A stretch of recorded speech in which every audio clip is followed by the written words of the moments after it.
அனைவருக்கும் வணக்கம். Welcome to the frank talk. இன்றைக்கி இந்த ஃப்ராங்க் டாக் ரொம்ப ஒரு ஸ்பெஷலான எபிசோடு.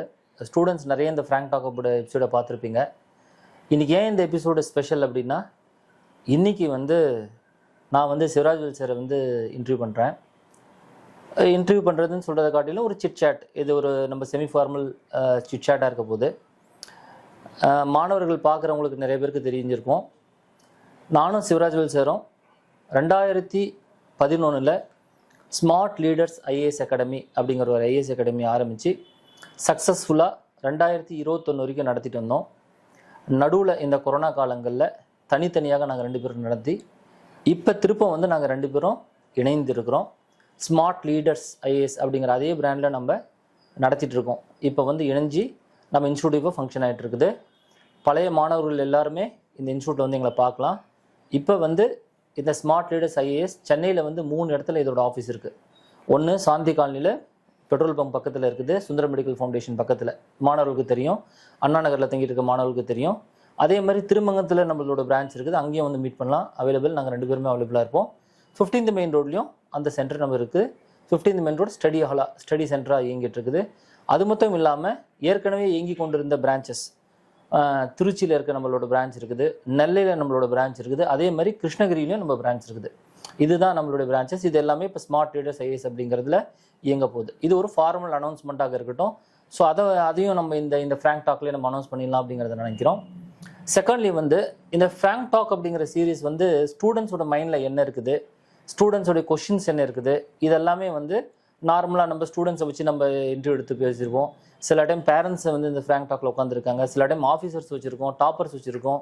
ஆனால் இந்த ஃப்ராங்க் டாக்கோட எபிசோடில் பார்த்தீங்கன்னா, இந்த சிவில் சர்வீஸ் ஃபீல்டில் இவர் என்னோட நண்பர் சிவராஜ்வேல் சார், நாங்கள் 2 பேரும் எங்களோட பயணத்தை டெல்லியிலேருந்து தொடர்ந்தோம். 2021 நாங்கள் 2 பேரும் we are known each other.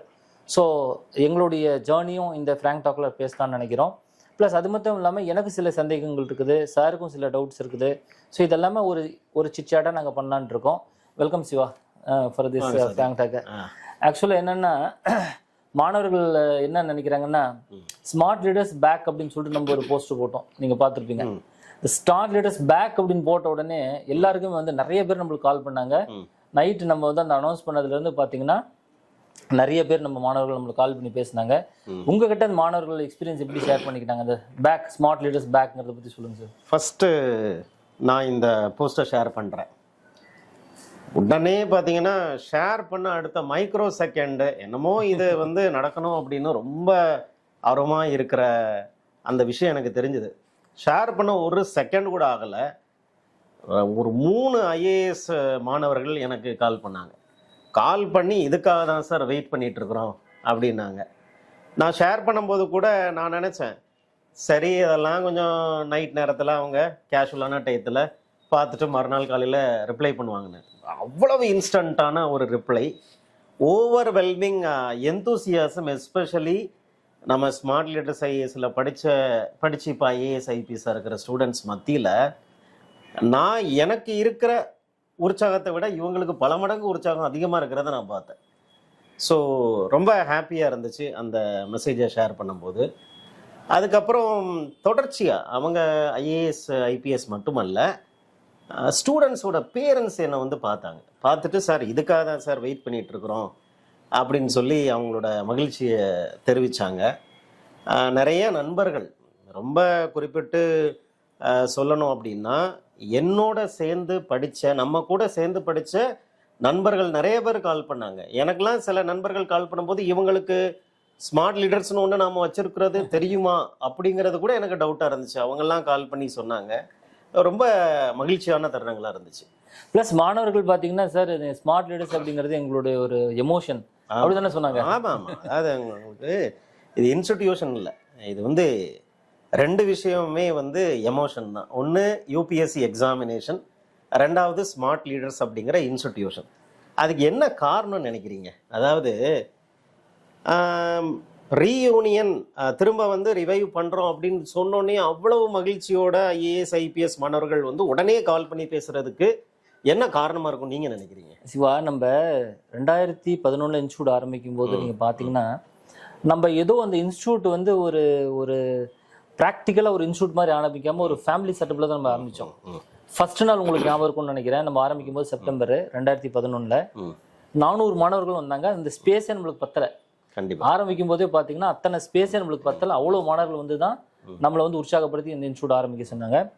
அதே மாதிரி பார்த்தீங்கன்னா அதுக்கப்புறமா தொடர்ந்து இங்கே படித்த மாணவர்கள் ஏதோ ஒரு ஸ்டூடெண்ட் ஃபேக்கல்ட்டி ரிலேஷன் மட்டும் இல்லாமல் ஐதர் பிரதராவோ நம்ம கூட இருந்து மென்டார்ஸாக நம்மள்கிட்ட ஏற்றுக்கிட்டு நம்ம ஆஃபீஸ்லேயே தங்கி படித்த மாணவர்களே இருக்காங்க. இன்னைக்கு பெரிய பெரிய ஐஏஎஸ் ஆஃபீஸர் அவங்க பேரை நம்ம சொல்லலாம். பட் வந்து அவங்க நம்ம ஆஃபீஸில் தங்கினாங்க. நம்ம உட்காந்து டைரக்டர் சீட்டில் அதுதான் எனக்கு அதான் ஞாபகம் வந்துச்சு. பசங்கள்லாம் படிச்சுட்டு இருந்தாங்க, சார் எங்களுக்கு இடம் இல்லை, நாங்கள் நம்ம டைரக்டரோட சீட்டில் போய் உட்காந்து படிங்கப்பா அப்படின்னு. சார் அது எப்படி சார் அப்படின்னாங்கப்பா. என்னப்பா உட்காருங்கப்பா, இது வந்து ஒரு ஃபேமிலி இன்ஸ்டிடியூஷன் கிடையாது. நான் இந்த இன்ஃபார்மலான அந்த ரிலேஷன்ஷிப்பு அது வந்து இப்போ இருக்கக்கூடிய ஐஏஎஸ் ஐபிஎஸ் எல்லாம் நம்ம ஆஃபீஸில் உள்ள ஸ்டாஃபை அண்ணன் அக்கா தங்கச்சி இந்த மாதிரி தான் கூப்பிட்டு பழகிருக்கிறாங்க. இப்போ கூட ஐஏஎஸ்ஸா கமிஷனரு கலெக்டர் லெவலில் இருக்கக்கூடிய அதிகாரிகள் கூட கால் பண்ணால் நம்ம மேனேஜரை அவர் பேரை சொல்லி அண்ணா எப்படி இருக்கிறீங்கன்னு கேட்குறாங்க. கரெக்ட். ஸோ இந்த ஃபேமிலி அப்படிங்கிற என்விரான்மெண்ட்டை நம்ம கிரியேட் பண்ணோம். அதுக்கு என்ன காரணம் அப்படின்னா, இந்த நம்ம ஸ்டூடெண்ட்ஸ் வர்றாங்க, பாஸ் பண்ணுறதுக்கு ஆவரேஜாக 3 வருஷம் 4 வருஷம் ஆகுது. இந்த 4 வருஷம் வீட்டுக்கே போகலை. கரெக்ட். நிறைய பேர் பார்த்தீங்கன்னா வீட்டுக்கே போக மாட்டாங்க. தீபாவளி பொங்கல் கூட நம்ம இன்ஸ்டிடியூட்டில் உட்காந்து படிச்சுட்டு இருப்பாங்க. நாம கூட ஊருக்கு போயிடுவோம். இவங்க உட்காந்து அவங்க அந்த பொங்கல் செலிப்ரேஷனை நம்ம இன்ஸ்டிடியூஷன்லேயே பண்ணுவாங்க. இங்கேயே படுத்து தூங்கிட்டு இருப்பாங்க, இங்கேயே சாப்பாடு வாங்கி சாப்பிட்டுட்டு இருப்பாங்க. அது வந்து இவங்களுக்கு வந்து செகண்ட் ஹோம் அப்படிங்கிறத நாம் வந்து உள்ளே வரும்போது சொன்னது மட்டும் தான், நம்ம செயல்படுத்தினது அவங்க தான். அதை வீடாக மாற்றிட்டாங்க. நம்ம சொன்னோம், அவங்க செஞ்சுட்டாங்க. அதனால அந்த எமோஷ்னல் கனெக்ஷன் இந்த பேரில் வரும்போது ரொம்ப அவங்களுக்கு வந்து ரிவைவ் பண்ணும்போது அவ்வளோ மகிழ்ச்சி. அப்போ கூட ஒரு நண்பர் சொன்னார், என்ன சேர்ந்துட்டீங்களா அப்படின்னாரு. என்ன சேர்ந்துட்டீங்களா, பிரிஞ்சாதானே சேர்றதுக்கு அப்படின்னா, என்ன பிரிஞ்சாதான் சேர்றதுக்கு அப்படின்னு அவருக்கு என்ன கேட்டாருன்னா, இல்லை அப்போ எப்படி தனித்தனியாக ரன் பண்ணதுக்கு காரணம் அது ஒரு சில நிர்வாக காரணங்களுக்காக. ஒரு விஷயத்தை வந்து நம்ம எக்ஸ்பெரிமெண்ட் பண்ணி பார்க்கறதுக்காக நாம் தனித்தனியாக இயங்கணும். அது அந்த எக்ஸ்பெரிமெண்ட் முடிஞ்சது, திரும்ப இன்டகிரேட் ஆகிட்டோம் அப்படின்னு. இன்னொரு நண்பர் வேடிக்கையாக சொன்னார், அவர் கூட இருக்கிறவர், ஃபேமிலின்னா அப்படி தானே இருக்கும், அப்படி இல்லாத ஃபேமிலி எங்கே இருக்குது, அதனால எண்டு அப்படிங்கிறது மகிழ்ச்சியாக இருக்குதா அப்படிங்கிறத அவர் சொன்னார். அவர் பார்த்தீங்கன்னா செக்ரட்டரி லெவல் ஐஏஎஸ் ஆஃபீஸராக இருக்கிறாரு. ஓப்பன் பப்ளிக்ல இந்த வீடியோ வரனால ஒரு பேரை சொல்ல முடியல, உங்களுக்கும் தெரிஞ்ச நண்பர் தான். நமக்கு ஒரு 23 வருஷமா 24 வருஷமா தெரிஞ்ச நண்பரை பற்றி தான் நான் பேசிட்டு இருக்கிறேன். ஸோ அது ஒரு பெரிய ஒரு மகிழ்ச்சியான ஒரு விஷயமா இருந்துச்சு. நாம் இந்த வாட்ஸ்அப் குரூப்பில் ஆரம்பிக்கும் போது நம்ம ஸ்மார்ட் ஃபேமிலி அப்படின்னு ஆரம்பித்தோம். கரெக்ட். இதில் எனக்கு நிறைய பேர் இந்த மேனேஜ்மெண்ட் சைடில் என் ஃப்ரெண்ட்ஸ் இருக்கிறவன் கூப்பிட்டு சொன்னான், இந்த பாருப்பா, இன்ஸ்டிடியூஷனை நீ ஃபேமிலி ஆக்காத. ஃபேமிலி வேணா இன்ஸ்டிடியூஷனாக இருக்கும், ஆனால் இன்ஸ்டிடியூஷன் ஃபேமிலி ஆகாது அப்படின்னா. அப்போ நான் சொன்னேன் ஏன் ஆகாது அப்படின்னு சொல்லும்போது அவங்க சொல்கிறாங்க, சில விஷயங்களை நீ வந்து ரொம்ப ஃபார்மலாக கொண்டு போனாதான் அது வந்து உனக்கு வந்து அவுட்புட் கரெக்டாக இருக்கும் அப்படின்னு அவங்களோட மேனேஜ்மெண்ட் அண்டர்ஸ்டாண்டிங்கில் சொன்னாங்க. இப்போ நான் சொன்னேன், இது மற்ற இன்ஸ்டிடியூஷன் மாதிரி இது ஒரு கார்பரேட் கல்ச்சர் மாதிரி இல்லை, இது வந்து ஒரு ப்ராடக்டை மேக் பண்ணுற இண்டஸ்ட்ரி கிடையாது. இது ஒரு ஹியூமன் பீயிங்கை, ஆசையோடு வரக்கூடிய ஒரு ஹியூமன் பீயிங்கை அவங்க ஆசைப்பட்டதா மாத்துறதுக்கு உண்டான ஒரு பயிற்சி களம் இது. இதில் வந்து ரேஷ்னாலிட்டி இருக்கும், எமோஷ்னாலிட்டி இருக்கும். இது ஒரு பெரிய ஒரு கூட்டான ஒரு உணர்வு ரீதியான ஒரு பயிற்சி கொடுக்குறோம் நாங்கள். இப்படி கொடுத்தாதான் அவங்களால வித்ஸ்டாண்ட் பண்ண முடியும் இந்த ஃபீல்டில். ஏன்னா மற்ற காம்படிட்டிவ் எக்ஸாமில் பார்த்தீங்கன்னா, ஒரு ப்ரைவேட் செக்டரில் பார்த்தீங்கன்னா, நீங்கள் இன்டர்வியூ ப்ரிப்பேர் பண்ணுறீங்க, போகிறீங்க, கிடைக்குது, கிடைக்கல, வேற ஒரு இடத்துக்கு போயிடுவீங்க. ஆனால் அந்த பசங்க என்ன பண்ணுறாங்க, வந்தவங்க ஐஏஎஸ் ஐபிஎஸ் வாங்குற வரைக்கும் இங்கே தான் இருக்கிறாங்க. கரெக்ட். அதனால அவங்களுக்கு நம்ம வந்து அந்த எமோஷனல் சப்போர்ட் சிஸ்டம் அப்படிங்கிறத கொடுக்கணும். ஏன்னா இந்த காம்படிட்டிவ் எக்ஸாமினேஷன் அப்படிங்கிறது எமோஷனல் இன்டெலிஜென்ஸை டெஸ்ட் பண்ணுற மாதிரி இப்போ வந்துருச்சு. கரெக்ட். ரொம்ப டென்ஷனு, ரொம்ப அதிகமான சிலபஸ், நிறைய கேள்விகளை வித்தியாசமான கேட்கறது, இது எல்லாமே மைண்டை மட்டும் வச்சு நாம் அப்ளை பண்ண முடியாது. நம்ம எமோஷ்னல் பேலன்ஸையும் கண்டிப்பாக கொண்டு வரணும். ஏன்னா நாளைக்கு ஒரு ஐஏஎஸ் ஐபிஎஸ் ஆனால் எமோஷ்னல் இன்டெலிஜென்ஸ், எமோஷ்னல் பேலன்ஸுங்கிறது ரொம்ப அவசியம் அப்படின்னு அவருக்கு ஒரு பெரிய லெக்சரே எடுத்தேன். ஸோ நான் நினைக்கிறேன் நம்மளோட அப்ரோச் கரெக்டுன்னு நினைக்கிறேன். இல்லை, இன்னொரு இதில் முக்கியமான விஷயம் என்னென்ன சிவா, நம்ம வந்து பியூர்லி வந்து ஒரு எக்கனாமிக்கல் ஸ்கேலுக்காக நம்ம இந்த நிர்வாகத்தை நடத்தல. ஆமாம், இது ரொம்ப முக்கியமான பாயிண்ட். ஏன்னா நம்ம கிட்ட படிச்சுட்டு போன மாணவர்கள் எல்லாமே இவங்க நம்ம கிட்ட ஒரு மாணவர்னா நம்மளுக்கு தெரியும், நிறைய பேர் வந்து ஒரு மிடில் கிளாஸ்ல வந்துடுறாங்க, சில பேர் பிலோ மிடில் கிளாஸ்ல வந்துடுறாங்க. அவங்கள வந்து நம்ம பார்க்கும்போது அது ஏதோ ஒரு பணம் கொடுக்குற ஒரு மிஷினா பார்க்காம அவங்கள நம்ம ஒரு ஸ்டூடெண்டா ட்ரீட் பண்ணி ஃபீஸ் ஏதோ ஒரு கன்செஷனா ஒன்றும் பிரச்சனை, நம்ம கன்செஷன் கொடுத்து நம்மளுக்கே ஞாபகம் இல்லை. கண்டிப்பா. உதாரணத்துக்கு வந்து ஒரு ஐபிஎஸ் உங்களுக்கு எல்லாருக்கும் தெரியும், மாணவர் அவரே வந்து பேசியிருக்காரு. ஸோ அதனால பேரை சொல்லலாம்னு நினைக்கிறேன். சரி. அவர் வந்து இதே ஃப்ராங்க் டாக்ல ஒரு கூப்பிட்டு பேசியிருக்கிறேன். சரி. மிஸ்டர் குடியரசுன்னு சொல்லிட்டு ஐபிஎஸ், அவர் இப்போ ஏஎஸ்பியா இருக்காரு. அவரு சார் நீங்க மறந்துருப்பீங்க, நான் ஞாபகம் சர்வீஸ் வாங்கிட்டு அவரை நம்மளை பார்க்க வர்றாரு.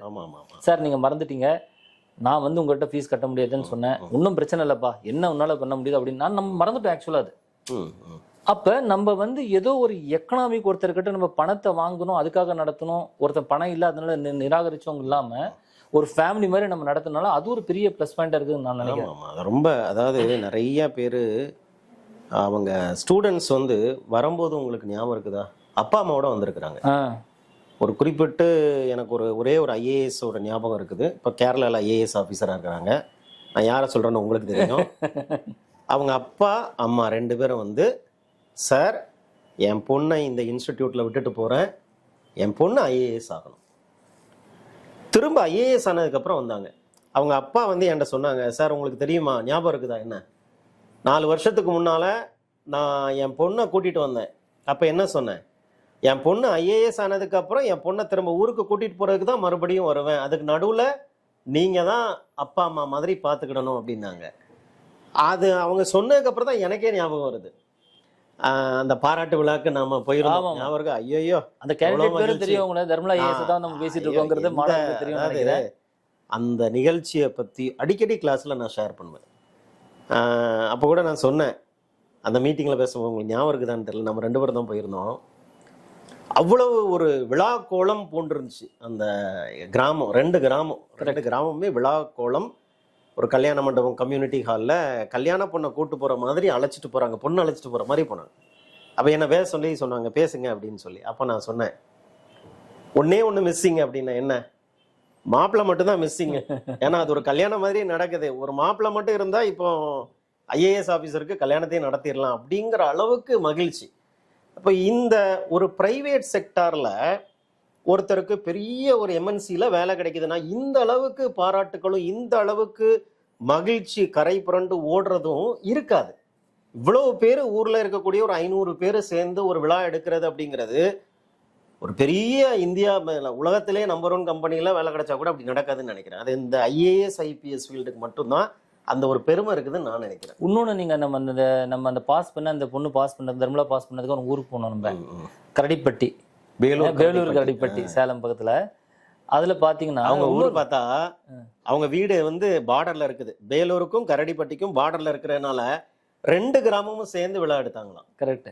ஆனா அதுல என்ன நம்ம இன்னொன்று நோட் பண்ணதுன்னா, நம்ம வந்து அந்த மாதிரி ஒரு ஒரு ஒரு ரூரல் பேக்ரவுண்ட்ல இருந்து கூட வந்து இங்க ஐஏஎஸ் படிக்க முடியுங்கிறது நம்ம அவங்க ப்ரூவ் பண்ணியிருக்காங்கல்ல. எத்தனை பேர் அவங்க மட்டுமா, நம்ம கிட்ட பாஸ் பண்ண 450க்கும் மேற்பட்ட ஐஏஎஸ் ஐபிஎஸ் சென்ட்ரல் சர்வீசஸ்ல இருக்கக்கூடியவங்கள எனக்கு தெரிஞ்சு 80-90 விழுக்காடு இவங்க தான் சாதாரண ஃபேமிலி, மோஸ்ட்லி அக்ரிகல்ச்சரல் ஃபேமிலி. அப்புறம் அப்பா அம்மாலாம் பெருசாக அவங்க வந்து எஜுகேட்டட்லாம் இல்லை. குடும்ப சூழலுங்கிறது ரொம்ப எக்கனாமிக்கலி ரொம்ப சுமாரான குடும்ப சூழல் தான் இருக்குது. ஆசை ஒன்று மட்டும் இருக்குது, ஆசை அடையிறதுக்கு உண்டான வெறி இருக்குது. ஆசை இருக்குது, வெறி இருக்குது, ஒரு பயிற்சி தேவை, ஒரு மோட்டிவேஷன் தேவை, ஒரு கைடன்ஸ் தேவை. அதை நம்ம கொடுத்துக்கிட்டே இருக்கிறோம். அதனால தான் அவங்க வரும்போது ஈஸியாக அவங்களால வெளியில் ஒரு சக்ஸஸ்ஃபுல்லான அதிகாரிகளாக போக முடியுது. ஸோ நம்ம ஒரு பெரிய ஒரு நிறுவனமாக ஒரு ரூல்ஸ் அண்ட் ரெகுலேஷன்ஸ்லாம் இல்லாமல் தான் நம்ம இதை ஆரம்பித்தோம். உங்களுக்கு ஞாபகம் இருக்குதா, துண்டு சீட்டில் ஆரம்பித்தோம், ஞாபகம் இருக்குதா உங்களுக்கு?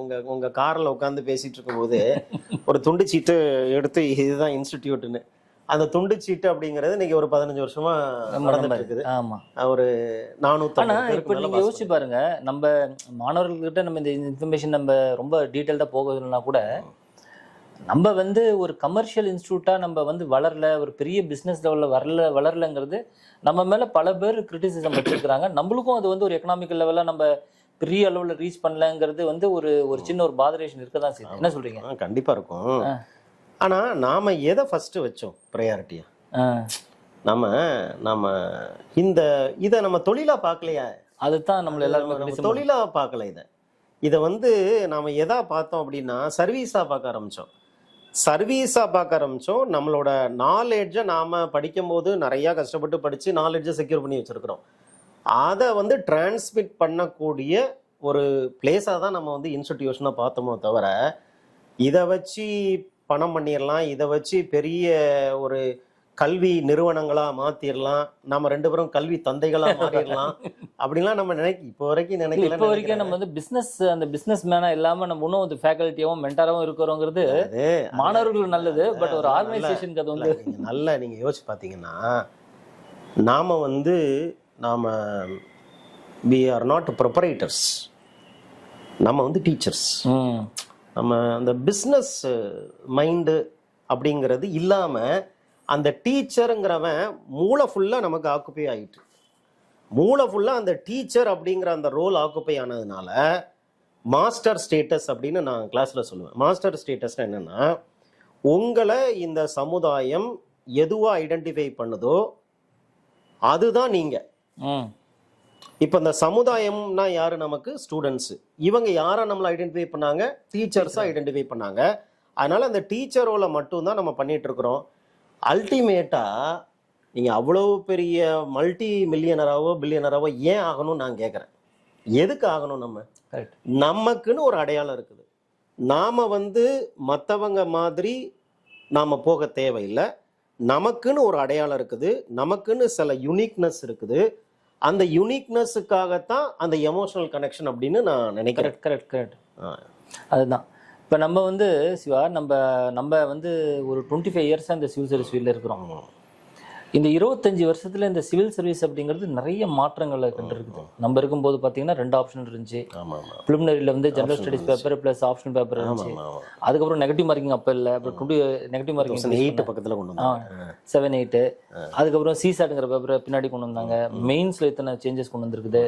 ஸோ அப்போ நீங்கள் அப்போ இருந்து இப்போ வரைக்கும் மாறினது எல்லா மாணவர்களுக்கும் தெரியும், என்னென்ன சிலபஸ் சேஞ்சஸ் இதெல்லாம். மாறாத இந்த சிவில் சர்வீஸ் ஃபீல்டில் என்ன இருக்குன்னு சொல்லுங்கள். மாறாதது வந்து எனக்கு தெரிஞ்சு சிலபஸ்லேயே பெருசாக மாற்றம் இல்லை. நல்லா பார்த்தீங்கன்னா 2 விஷயத்தில் மாற்றமே இல்லை. ஒன்று சிலபஸ்லேயே மாற்றம் இல்லை. சிசாட்டை தவிர வேற என்ன புதுசாக இருக்குதுன்னு சொல்லுங்கள். நாம ஜிஎஸ் 2 பேப்பராக எழுதணும். பேப்பர் 1ல் நாம் என்னெல்லாம் எழுதணும்? பாலிட்டி எழுதணும், ஹிஸ்ட்ரி எழுதணும், ஜாகிரபி எழுதணும், சொசைட்டி எழுதணும், சோஷியல் இஷ்யூஸ். இது பேப்பர் 1. பேப்பர் 2ல் வந்து எக்கனாமி, சயின்ஸ் அண்ட் டெக்னாலஜி, அப்புறம் நம்ம ஸ்டாட்டிஸ்டிக்ஸ் நமக்கு இருந்துச்சு. இந்த மாதிரி ஏரியா ஃபுல்லா பேப்பர் 2ல எழுதணும். 2 பேப்பரை 4 பேப்பரா பிரிச்சு வச்சிருக்கிறாங்க, 3 பேப்பரா பிரிச்சு வச்சிருக்கிறாங்க. ஒரே ஒரு புது பேப்பர் எத்திக்ஸை தவிர மெயின்ஸ்ல ஒரு சேஞ்ச் எனக்கு தெரிஞ்சு இல்லை. 2வது வேர்ல்டு ஹிஸ்டரி அப்படிங்கிறத கோடிஃபை பண்ணிருக்காங்க. வேர்ல்டு அப்போ நம்ம படிக்கும்போது வேர்ல்டு ஹிஸ்டரிங்கிறது நம்ம பெருசா படிக்கல. அப்போ வேர்ல்டு ஹிஸ்டரி இருக்குது, எத்திக்ஸ் இருக்குது, வேற ஒன்றும் பெருசா இல்லை. அதுக்கப்புறம் சிசாட்டுங்கிறத புதுசா இன்ட்ரடியூஸ் பண்ணிருக்காங்க. இந்த சிசாட் என்ன? நாம ப்ரிலிம்ஸ்ல வந்து மென்டல் எபிலிட்டி, அந்த மென்டல் எபிலிட்டி தான் சிசாட் வந்திருக்காங்க. அதுல ஒன்னே ஆர்சி ரீடிங் காம்ப்ரிஹென்ஷன் மட்டும் இல்ல நாம படிக்கும்போது. இப்போ ரீடிங் காம்ப்ரிஹென்ஷனையும் மென்டல் எபிலிட்டி சேர்ந்து சிசாட்டுங்கிறாங்க. பெரிய அளவுல சிலபஸ்ல வித்தியாசம் இல்லை என்ன பொறுத்த மட்டும். 2வது வெற்றியோட யுக்தி என்ன அப்படிங்கறதுல என்ன வித்தியாசம் இருக்குது? கரெக்ட். அதேதான். உழைச்சாதான் ஜெயிக்க முடியும். Hard work is the only root.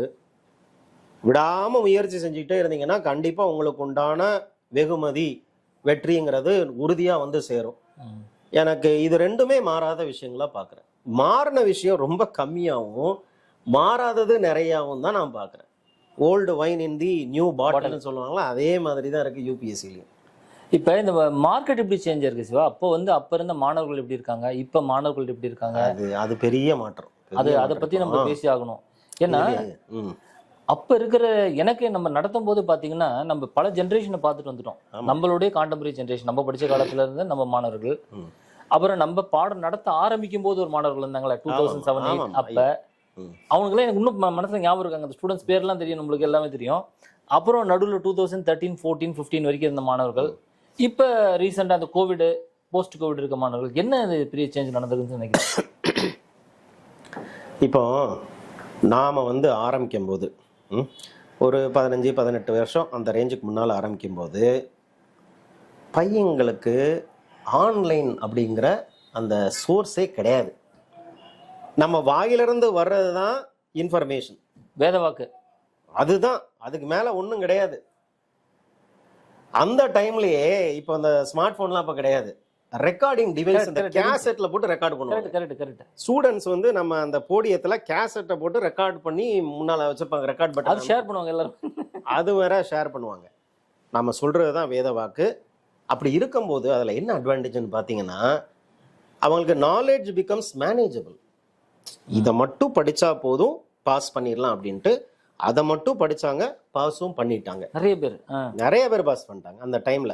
அந்த டைம்ல தமிழ்நாட்டுல இருந்து பாத்தீங்கன்னா 80ல இருந்து 100 பேர் பாஸ் பண்ணுவாங்க. கரெக்டா?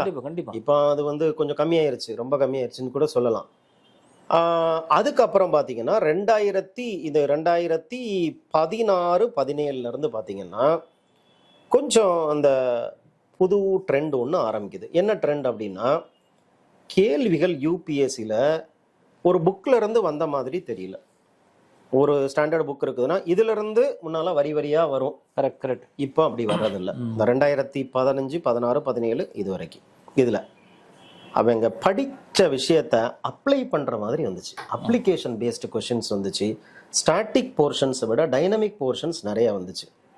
இது ஒரு ட்ரெண்டு. இந்த ஸ்டூடெண்ட்ஸ் அப்போ என்ன பண்ணாங்கன்னா, அப்பவும் நம்ம கரண்ட் அஃபேர்ஸ்ன்னு ஒரு கோர்ஸா, ஒரு சப்ஜெக்டா சென்னையில நாம தான் இன்ட்ரோடியூஸ் பண்ணோம். நல்லா இருக்கா உங்களுக்கு? ஞாபகம் இருக்குதா? கரண்ட் அஃபேர்ஸ்க்குன்னு கிளாஸே எங்கேயுமே கிடையாது. கரண்ட் அஃபேர்ஸ் அப்படிங்கிறது ஒரு ஸ்டூடெண்டே படிக்கணும், நியூஸ் பேப்பரை படிச்சுக்கோன்னு சொல்லி விட்டுருவாங்க. ஆனா நம்ம தான் கரண்ட் அஃபேர்ஸ் 25% கொஸ்டின் வருதுன்னு கரண்ட் அஃபேர்ஸ்க்குன்னு ஒரு கோர்ஸ் நம்ம டிசைன் பண்ணி கரண்ட் அஃபேர்ஸை நம்ம டீட்டெயில்டாக கவர் பண்ணோம். அப்போ நம்ம ஸ்மார்ட் லீடர்ஸ் ஐஏஎஸோட ஒரு பெரிய யுனிக்கான ஒரு கோர்ஸாக இருந்தது கரண்ட் அஃபேர்ஸ். இருக்கிறதும் கூட கரண்ட் அஃபேர்ஸ். இப்போ கரண்ட் அஃபேர்ஸ் லோடட் கொஸ்டின்ஸ் வரும்போது இப்போவும் ஸ்டூடெண்ட்ஸ் நம்மளை நம்பியே இருக்கிறாங்க. இந்த கொரோனா வந்துச்சு, இந்த ஸ்டூடெண்ட்டோட அட்டென்ஷனும் கம்மியாயிருச்சு, ரிட்டன்ஷனும் கம்மியாயிருச்சு. கரெக்ட். கம்ப்ளீட்டாக கொரோனாவில் நம்ம ஆன்லைனுக்கு போனோம். நம்ம ஞாபகம் இருக்குதா உங்களுக்கு? நம்ம ஆன்லைன் எப்போ ஆரம்பிச்சோம்? 2016. ஆமாம், நம்ம தான் ஃபர்ஸ்ட் இனிஷியல் ஆரம்பிச்சிட்டோம். கொரோனா வந்து வர்றதுக்கு முன்னாலே நம்ம வந்து பை மோடலாக தான் பண்ணிட்டு இருக்கோம். ஆன்லைனும் பேரலா, ஆஃப்லைனும் பேரலா பண்ணிட்டு இருக்கோம். கரெக்ட். இப்போ கொரோனா வந்ததுக்கு அப்புறம் நம்ம என்ன பண்ணோம்? நம்ம மட்டும் ஆஃப்லைன் வர்றோம், டீச்சரு ஸ்டூடெண்ட்டே இல்லை, அது ஆன்லைனில் அப்படியே போயிட்டு இருக்குது. அதனால நமக்கு அந்த டிரான்சிஷனுங்கிறது ரொம்ப ஈஸியாக இருந்துச்சு. பட் இந்த மீன் டைம் என்ன ஆச்சு அப்படின்னா, யூடியூப் ஃப்ரீ சோர்சஸ் நிறைய மெட்டீரியல்ஸை வந்து டம்ப் பண்ண ஆரம்பிச்சிருக்கிறாங்க. இந்த பையன் வந்து இந்த ஸ்டூடெண்ட்ஸ் இப்போ உள்ள பிரச்சனை என்னன்னா, நாமெல்லாம் படிக்கும் போது பாவர்ட்டி ஆஃப் மெட்டீரியல்ஸ், அதுதான் நம்மளுக்கு பிரச்சனை. நாமளா ஒன்னா செக்யூர் பண்ணி படிச்சோம். இப்போ வந்து surplus materials, problem of plenty. Plenty is the problem. Poverty அப்ப ப்ராப்ளம், பிளென்டி இப்ப ப்ராப்ளம். ரொம்ப அதிகமான அந்த யூடியூப் அது இதுன்னு போய் என்ன ஆகுதுன்னா டிஸ்ட்ராக்ட் ஆகுறாங்க ஸ்டூடெண்ட்ஸ். அவங்களால யூடியூபை மட்டும் ஒரு 3 நம்ம கிளாஸ் எல்லாம் எவ்வளவு நேரம் போகும் சொல்லுங்க? 3.5 மணி நேரம், 4 மணி நேரம், 3.5 மணி நேரம் எல்லாம் உட்காந்துருப்பாங்க. எல்லாம் உட்காந்துட்டு இருப்பாங்க, யாரும் வெளியில போக மாட்டாங்க. நான்லாம் பாத்தீங்கன்னா 11 மணிக்கு உள்ள போவேன் காலையில, 3 மணி வரைக்கும் கிளாஸ் போகும். நடுவில் சில சமயம் பிரேக்கே இருக்காது. அப்போ நான் முதலே சொல்லிடுவேன், பா நீங்கள் ஏதாவது வெளியில் போகணும், ரெஸ்ட் ரூம் போகணும்னா நடுவில் போய்க்கோங்க, தண்ணி குடிக்கணும்னா போய் குடிச்சிக்கோங்க, நான் சொல்லணும்னு பார்க்காதீங்கன்னு சொல்லிடுவேன். எல்லாம் உட்காந்துருப்பாங்க 4 மணி நேரம். அந்த ஒரு கமிட்மெண்ட் ஸ்டூடெண்ட்.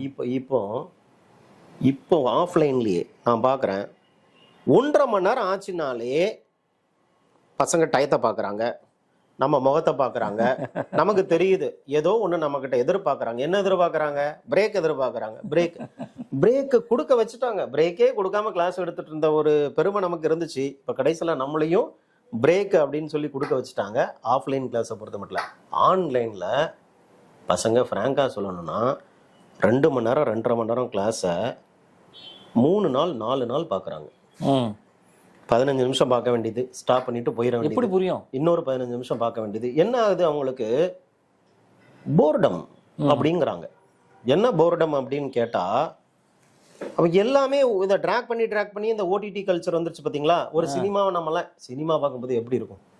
அதெல்லாம் ஸ்கூல் டேஸில் பார்க்கும்போது வீட்டில இருந்து சினிமா கூட்டு போறாங்க ஞாயிற்றுக்கிழமை அப்படின்னா, திங்கக்கிழமையிலேருந்து சனிக்கிழமை வரைக்கும் நம்ம வயிற்றுக்குள்ள அப்படியே பட்டாம்பூச்சிலாம் பறக்கும்.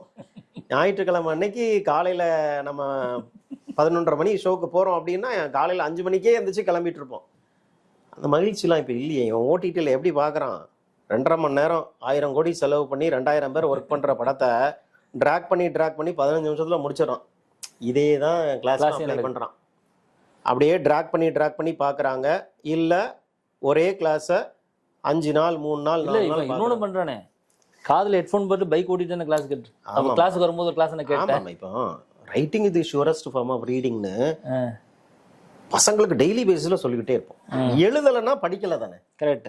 வெறும் காதால கேட்டுட்டு இருந்தா அது எப்படி நம்மளால ஞாபகம் வைக்க முடியும்? ஸோ இதுல கொரோனாக்கு அப்புறம் ஒரு பெரிய சேலஞ்சு நமக்குலாம் இருக்குது. அவங்கள கிளாஸ்ல உட்கார வச்சு படிக்க வச்சு எழுத வச்சு டெஸ்ட்லாம் எழுத வைக்கிறதுங்கிறது பயங்கர ஒரு பெரிய சேலஞ்சா நமக்கு இருக்குது. இதுக்கு என்ன சொல்யூஷன் நம்ம கொடுத்துருக்கோம்? நீங்க என்ன கொரோனாக்கு அப்புறம் நீங்க இது சேலஞ்சஸ் எல்லாம் சொல்றீங்க, what is the way forward? அதை சொல்லுங்க. உட்காரு, கண்ணு முன்னால உட்காந்து படி, அதுதான் ஒரே தீர்வு. இதுக்கு முன்னாலெல்லாம் நம்ம சொல்லி மட்டும்தான் கொடுத்தோம், ரூம்ல போய் படிச்சுக்கோங்கப்பான்னு சொல்லிடுவோம். இப்போ என்ன பண்றோம்? என் கண்ணு முன்னால உட்காருங்கப்பா. நம்மளும் உட்காந்துருக்கிறோம், நம்மளும் உட்காடுறோம், என்ன படிக்கணுங்கிறதையும் சொல்லிடுறோம். இன்னைக்கு 3 மணி நேரத்துல நீங்க இதுதான் கவர் பண்ணணும். படிச்சிட்டீங்களா இல்லையாங்கிறத செக் பண்றதுக்கு டெஸ்ட்டும் வைக்கிறோம். டெய்லி பேசிஸ் அன்னைக்கே டெஸ்ட் வைக்கிறோம். எதுல வைக்கிறோம்? படிக்க சொன்ன பாடத்துல வைக்கிறோம். அப்ப நமக்கு என்ன தெரியும்? ஸ்டூடெண்ட்டுக்கு என்ன தெரியும்? படிச்சாங்களா இல்லையான்னு தெரிஞ்சிடும். அதனால கட்டாயத்தின் மூலமாக நம்ம இப்ப படிக்க வைக்கிறோம். வேற வழி நமக்கு தெரியல. ஆனா ஸ்டூடெண்ட்ஸ் இப்ப என்ன சொல்றாங்க சொல்லுங்க? முன்னாலாம் என்ன சொல்லுவாங்க? சார் விட்டுருங்க சார், நாங்க வீட்டுல போய் படிச்சுக்கிறோம் சொல்லுவாங்க. இப்ப என்ன சொல்றாங்க? சார் எங்களை உட்கார வைங்க சார், ரூமை பூட்டி போடுங்க சார், நான் வெளியில போயிருவேன் சார். இல்ல அந்த மாதிரி சில கமிட்டட் ஸ்டூடண்ட்ஸ் இருக்காங்க. ஐயோ, அவங்க என்ன சொல்றாங்க? எங்களை ஸ்கூல் ஸ்டூடெண்ட்ஸ் மாதிரி ட்ரீட் பண்ணுங்கன்றாங்க. நீங்க எங்களை போக விடாதீங்க சார், நாங்க போக தான் செய்வோம். ஆனா நீங்க போக கூடாது, கதவை நான் இழுத்து பூட்டிடுவேன், உள்ள உட்காந்து 3 மணி நேரம் படிங்கன்னு சொல்லி எங்களை கட்டாயப்படுத்துங்க. கட்டாயப்படுத்தினாதான் சார் நாங்க படிப்போம், இல்லைன்னா படிக்க மாட்டோம்ன்றாங்க. படிக்க வைக்கிறதுக்காக நம்ம எதுனாலும் செய்ய ரெடி ஆயிட்டோம். 100 நாள் இப்ப ப்ரிலிம்ஸ் எக்ஸாம் நீங்க பாத்தீங்கன்னா 100 நாள், ஒரு நாள் டே 1ல டே 100ல டே 1ல இருந்து டே 100 வரைக்கும் சிலபஸை கொடுத்தாச்சு. உட்கார்ந்து படிச்சுட்டு இருக்காங்க. இத்தனை பேரு ஒரே நேரத்துல படிக்கிறத நம்ம சமீபத்துல பார்க்கவே இல்லை. ஃபுல்லா உட்கார்ந்து படிச்சுட்டு இருக்கிறாங்க. அப்பதான் எனக்குமே புரியுது, ஆஹா இந்த ஸ்டூடெண்ட்ஸ்க்கு பிரச்சனை என்ன அப்படின்னா, இதுக்கு முன்னால ஆர்வம் இருக்கும், வெறி இருக்கும், சொல்லி கொடுத்தா அவங்களே படிச்சிருவாங்க. இப்போ நீங்க தான் ஆர்வத்தையும் அவங்களுக்கு இன்ஜெக்ட் பண்ணணும், வெறியவும் இன்ஜெக்ட் பண்ணணும், படிக்கவும் வைக்கணும், பாஸ் பண்ணவும் வைக்கணும். அப்ப நம்மளோட வேலை அதிகமாயிருச்சு. கரெக்ட். ரொம்ப அதிக வேலை, ரெஸ்பான்சிபிலிட்டி அதிகமாயிடுச்சு. நம்ம எல்லாம் ஃபர்ஸ்ட் கிளாஸ் நடத்திட்டு போனா, இப்ப காலையில இருந்து இன்ஸ்டியூட்ல தான் உட்காந்து இருக்கிறோம். ஸ்டூடெண்ட் மாதிரி தான் நம்ம உட்காந்து 7:30 மணிக்கு நம்ம ஓபன் பண்ணிடுறோம், 8 மணிக்கு பசங்களை படிக்க வச்சிடறோம். 8 மணிக்கு ஆரம்பிக்கிற பசங்க. எனக்கு என்ன மகிழ்ச்சியா இருக்கு அப்படின்னா, பாதி நாள்ல 5 மணி நேரம் படிக்க வச்சிட்டோமா இல்லையா? கரெக்ட். இப்ப குறைஞ்சபட்சம் இதே இது அவங்க ரூம்ல இருந்தாங்கன்னா 5 மணி நேரம் படிப்பாங்களா? படிக்க மாட்டான். படிக்க ஆரம்பிக்கும் போது யாராவது ஒரு டிஸ்டர்பன்ஸ் வரும். ஒன்னும் போன் வரும், இல்ல பக்கத்துல ரூம்காரன் ரூம்மேட் டீ குடிக்க போவோம்னு கூட்டு போவாங்க. இந்த மாதிரி நிறைய டிஸ்ட்ராக்ஷன் இருக்குது. ஸோ நம்ம வேலை அதிகமாயிருச்சு. பட் அதை பத்தி ஒன்றும் இல்லை, நம்ம இவங்களுக்காக தானே இருக்கிறோம், ஸ்டூடெண்ட்ஸ்க்காக தான் நம்ம இருக்கிறோம். நான் என்ன சொல்றேன், காலையில 8ல இருந்து நைட்டு 12 வரைக்கும் கூட வச்சிருவோமான்னு பாக்குறேன். பசங்கிட்ட கேட்கும்போது சொல்றாங்க, ஆமா சார் இந்த மிச்ச பாதி நாள் இருக்கு பாத்தீங்களா, அதையும் வேஸ்ட் பண்றோம், அதையும் நீங்க ஏதாவது நீங்க கண்ட்ரோல் பண்ணுங்க அப்படின்னு சொல்றாங்க. முதல்ல 5 மணி நேரம் படிக்க வைப்போம், அப்புறம் 10 மணி நேரம் படிக்க வைப்போம் அப்படின்னு பிளான் பண்ணி வச்சிருக்கிறோம் நம்ம. நைஸ். இப்ப இந்த சிவில் சர்வீஸ் படிக்க வர மாணவர்கள் இருக்காங்களா சிவா, இவங்க இந்த அண்ணா நகர் ஏரியாவில் நிறைய பேர் தங்கிட்டு இருக்காங்க. இப்போ வில்லேஜ் பேக்ரவுண்ட்லேருந்து வர மாணவர்கள் இங்கே ஹாஸ்டல் ஃபெசிலிட்டிஸ்லாம் எப்படி இருக்குன்னு எப்போவுமே நம்மளுக்கு ஃபோன் பண்ணி இந்த என்கொயரி கேட்டுகிட்டே இருக்காங்க. கண்டிப்பா எல்லாருமே கேர்ள்ஸ் தான் ஃபோன் பண்ணி இங்கே ஹாஸ்டல் இருக்குதா, நான் தங்க வைக்க முடியும், அது நீங்கள் எடுத்துக்கிறீங்களா, நம்ம ஹாஸ்டல் நடத்தலை இருந்தாலும் நீங்கள் வந்து சேஃபாக பார்த்துக்குவீங்களா, இதை வந்து நீங்கள் இது பண்ணுவீங்களா அப்படிங்கிற மாதிரி கேட்குறாங்க. இங்கே நம்ம இன்ஸ்டியூட் சுற்றியும் நிறைய ஹாஸ்டல்ஸ் இருக்குது. என்ன சொல்கிறீங்க? 100 இருக்கும். ஆமாம், 100கணக்கான ஹாஸ்டல் இருக்கும். அது நம்ம வந்து சில ஹாஸ்டல்ஸ் ஒன்லி ஸ்டூடெண்ட்ஸ் மட்டும் வச்சு பண்ணுற மாதிரி சில ஹாஸ்டல்ஸ் அவங்கள வச்சு நம்ம அந்த விஷயம் பண்ணிட்டு இருக்கோம். ஏன்னா நிறைய ஸ்டூடெண்ட்ஸ் பேரண்ட்ஸ் கேட்கறதுனால அந்த கொயரி நான் சொல்லிட்டு இருக்கேன். இதுதான். அடுத்தது நம்ம வந்து ஸ்டூடெண்ட்ஸ் சைடில் போயிடுவோம். ஸ்டூடெண்ட்ஸ் வந்து ஏன் வந்து ஒரு ஸ்டடி மெட்டீரியலை வந்து நம்ம கொடுக்கணும், நீங்கள் கொடுக்குற ஸ்டடி மெட்டீரியல் தான் கொஷின் வருமா அப்படிங்கிற கேள்வி இருக்குது. ஸ்டடி மெட்டீரியல் நம்ம ஒன்று கொடுக்குறோம். ஆமாம், ஃபர்ஸ்ட் வந்து என்சிஆர்டி புக்ஸ் கொடுத்து படிக்க சொன்னோம். அது நீங்கள் ஷார்ட்டாக ப்ரிசைஸாக எடுத்து கொடுத்தீங்கன்னா அது ஷார்ட் என்சிஆர்டி நோட்ஸ்னு எடுத்து கொடுத்தோம். அவர் மெட்டீரியல்ஸ்னால் ஒன்று ஒன்றா கொடுத்துட்ருக்கோம்.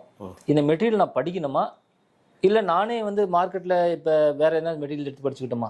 இப்போ கரண்ட் அஃபேர்ஸ் மட்டும் எடுத்துக்கிட்டீங்கன்னா 50 கரண்ட் அஃபேர்ஸ் மேகசின்ஸ் அவனுக்கு இருக்குது. ஹிஸ்ட்ரின்னு நீங்கள் போய் எடுத்துக்கிட்டிங்கன்னா ஒரு கடைக்கு போனீங்கன்னா ஹிஸ்ட்ரி செல்லுக்கு தான் அதிகமாக வச்சுருக்காங்க. ஒரு லைனாக புக்ஸ் ஹிஸ்ட்ரிக்கு வச்சுருக்காங்க. ஆப்ஷனல் கூட நீங்கள் எடுத்துக்கிட்டிங்கன்னா அவ்வளோ டம்ப் மெட்டீரியல்ஸ் இருக்குது. அப்போ மாணவர்களுக்கு வந்து ரொம்ப தேர் ஹைலி கன்ஃபியூஸ்ட்.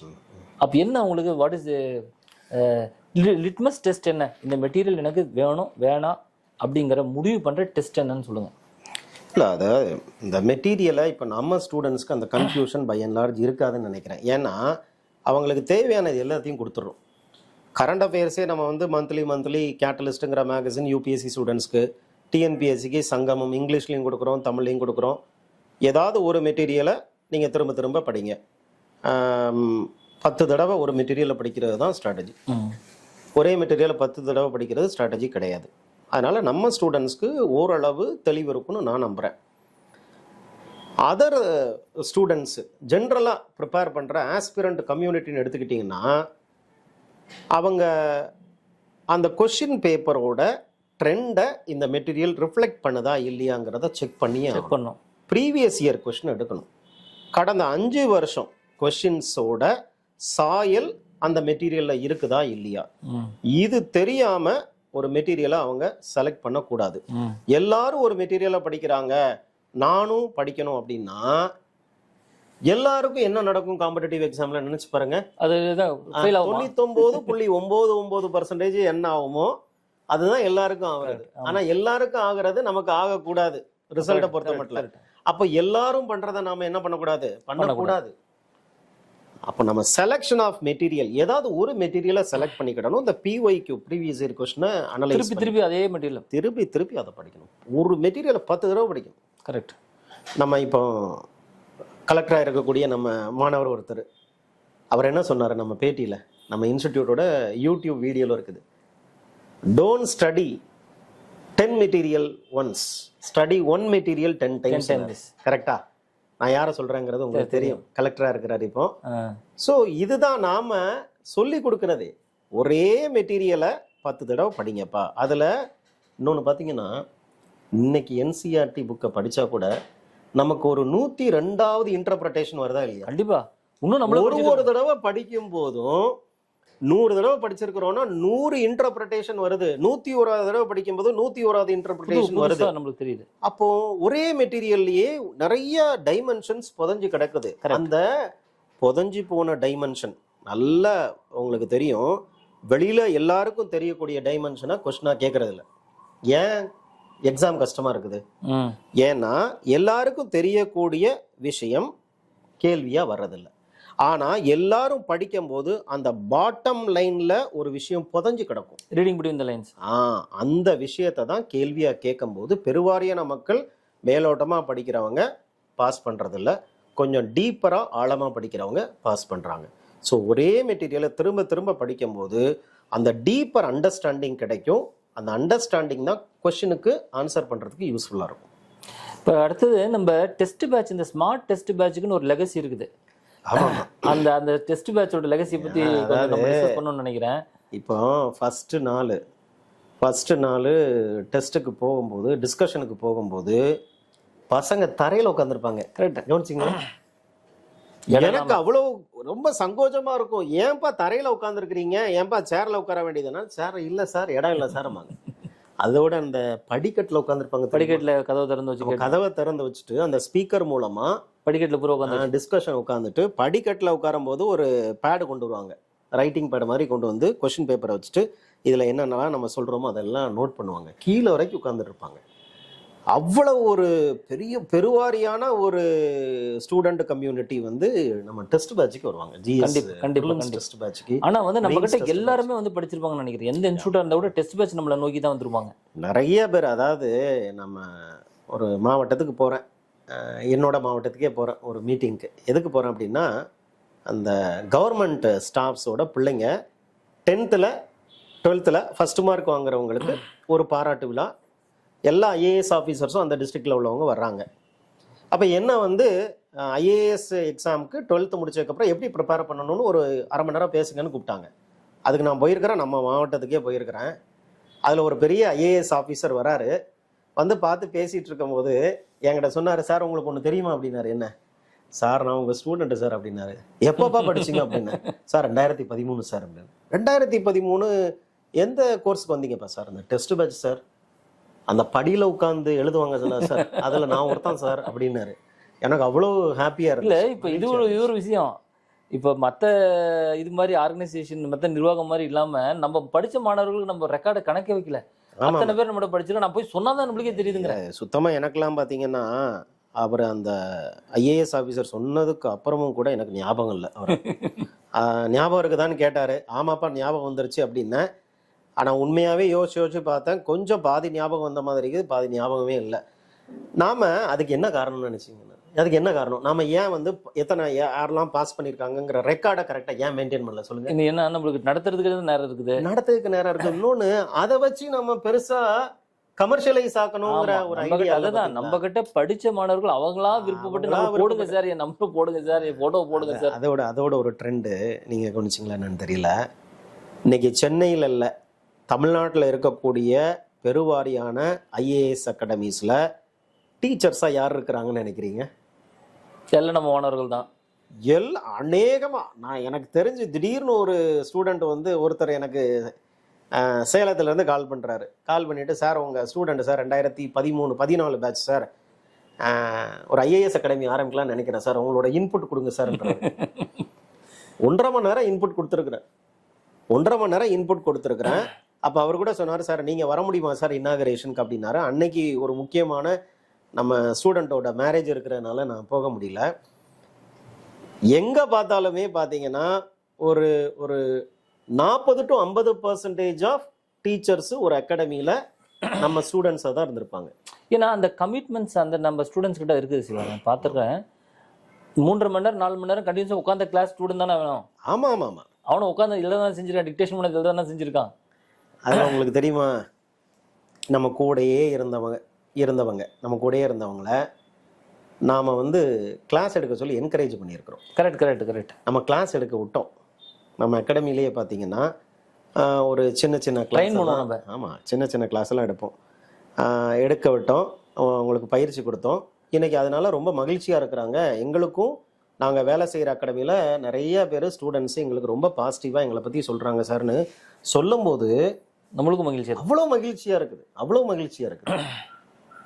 நம்ம ஒரு நல்ல அனுபவம் அது இல்லை? ஆமாம், அவ்வளோ நல்ல அனுபவம். நம்ம மாணவர்கள் இன்னைக்கு அவங்களுக்கு மாணவர்கள் நிறைய பேர் இருக்கிறாங்க அப்படிங்கும் போது அது அதோட பேரானந்தம் என்ன இருக்குது? அதுதான் நம்ம சொல்கிறேன் சார், அவர் நல்ல கிளாஸ், அவரே உங்கள் ஸ்டூடெண்ட் ஆமே சார் அப்படியே.